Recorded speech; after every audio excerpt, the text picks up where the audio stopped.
Is your inner critic sabotaging your motivation to create in the studio?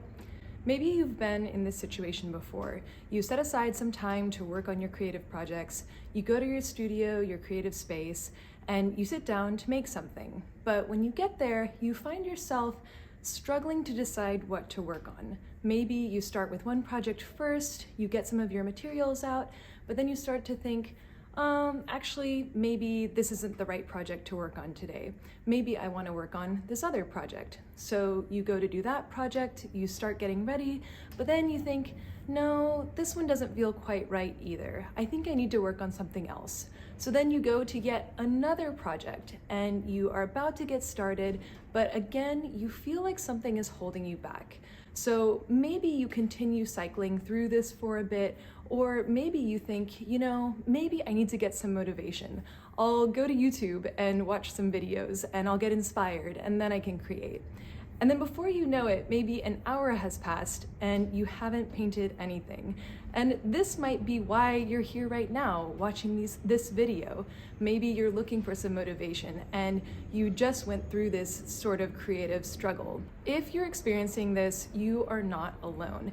And I want to raise the possibility that your inner critic might be sabotaging your motivation to create. How does this work? Well, I wanted to talk about this because I recently experienced this myself. In fact, I notice myself oftentimes experiencing this in the studio. And it can be really frustrating when we have limited time to create. Maybe it's your only studio time for the whole day or for the whole week, and you just want to get into your creative work, and yet you find yourself struggling. You're not able to do it. So how did this play out for me? But before I get into it, if you like my videos, be sure to check out my Patreon. You can get access to my videos early and ad-free, and you can check out exclusive behind-the-scenes content. Okay, now back to the inner critic. Well, in my case, I initially went to the studio and I didn't have a deadline I was trying to meet or a particular project that I had to do.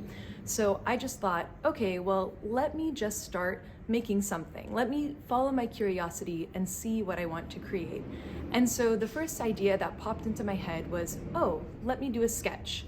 So I think sketching is great and it's a good way to build skills.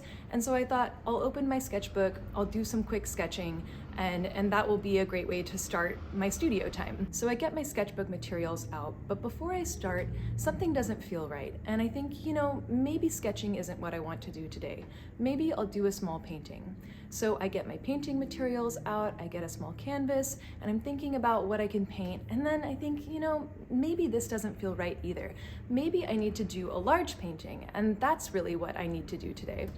And so I get the large painting out, I get a large canvas out, I get to start on the large painting, and still it doesn't feel right. I'm having trouble getting any of these projects started. And I thought to myself, what is happening here? I just want to make something in the studio. In the grand scheme of things, it doesn't matter if I spend today sketching or on a small painting or on a large painting. What is really happening? And when I dove deeper into my mindset, I realized that my inner critic was sabotaging me.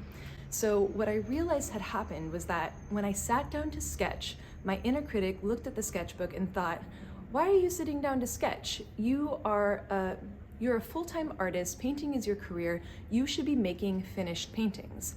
So I went over to do a small painting, and I take out the canvas, and then I realized the inner critic was saying, why are you working on this small canvas? You should be working on big canvases, making big ideas. Small canvases aren't worth your time. And then when I went to the big canvas and started to paint that, you might think that my inner critic would finally be satisfied because I was doing what it was telling me to do.